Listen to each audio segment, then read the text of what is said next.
cabinet du docteur Pomarette, bonjour. Ne quittez pas. Donc aujourd'hui, je vais vous parler de masque de grossesse. Alors le masque de grossesse, qu'est-ce que c'est? Eh bien, ce sont des taches qui apparaissent uniquement sur le visage et qui sont en nappe irrégulière, des taches marron plus ou moins foncées, sur le front, autour des yeux, sur la lèvre supérieure, parfois également sur les maxillaires. Et ces taches pigmentées procurent un visage qui a un teint pas homogène. Elles foncent avec la lumière, avec l'été, et elles ont tendance un petit peu à s'atténuer l'hiver. Ça survient bien sûr dans un contexte de grossesse, mais ça peut survenir également en dehors de toute grossesse, voire de toute prise de contraceptif, et on ne connaît pas vraiment, véritablement la raison de l'apparition de ces taches. Ces taches, eh bien, elles sont liées au fait qu'on a des cellules qui sont celles qui donnent le pigment de la peau, qui tout d'un coup se mettent à pigmenter plus, à faire plus de pigments, à fabriquer plus de mélanine, et donc ça se traduit par cette irrégularité de pigmentation. Ces taches, comme je vous le disais, elles vont s'effacer progressivement durant l'hiver parce qu'il n'y a plus de soleil. On peut même parfois les oublier, mais dès le mois de mars-avril, eh bien, elles vont recommencer à pigmenter et elles pigmentent d'année en année de plus en plus. Et donc, de ce fait, l'irrégularité du teint est plus importante. Alors la question c'est, est-ce qu'il existe des solutions pour traiter ces taches?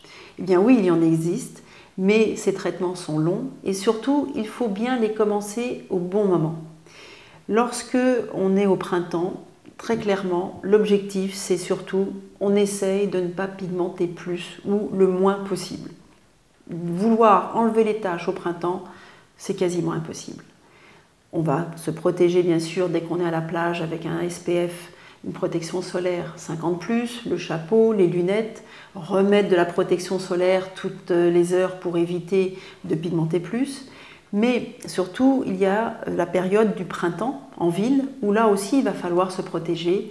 Et je dirais, un conseil, ne sortez pas sans maquillage tous les jours. Mettez votre maquillage, c'est peut-être ce qui va vous protéger le mieux de la pigmentation supplémentaire. Ensuite, en septembre, eh bien, ça va être le moment de traiter ces taches. Votre dermatologue peut vous proposer des préparations dépigmentantes qui contiennent une molécule qui est connue pour son action éclaircissante, qui s'appelle l'hydroquinone. Et on va pouvoir commencer à effacer ces taches progressivement. Ces traitements avec ces préparations dépigmentantes peuvent être aussi complétés par des peelings particuliers qui sont dépigmentants là aussi, qui contiennent des molécules connues pour leur qualité éclaircissante. Mais ces traitements sont longs et c'est vraiment au mois de septembre qu'il faut les débuter et les continuer tout au long de l'hiver de façon à avoir un résultat au printemps. Au printemps, malgré tout, même si le résultat est parfait, il va falloir vraiment, dans les 6 mois qui suivent le résultat, continuer à bien se protéger et éviter toute exposition solaire. Donc si j'ai un conseil pour cet été, pour toutes celles qui ont ces taches, c'est véritablement protégez-vous de façon à avoir le moins de pigmentation, d'hyperpigmentation sur ces taches durant tout l'été, de façon à attaquer dès le mois de septembre un traitement efficace.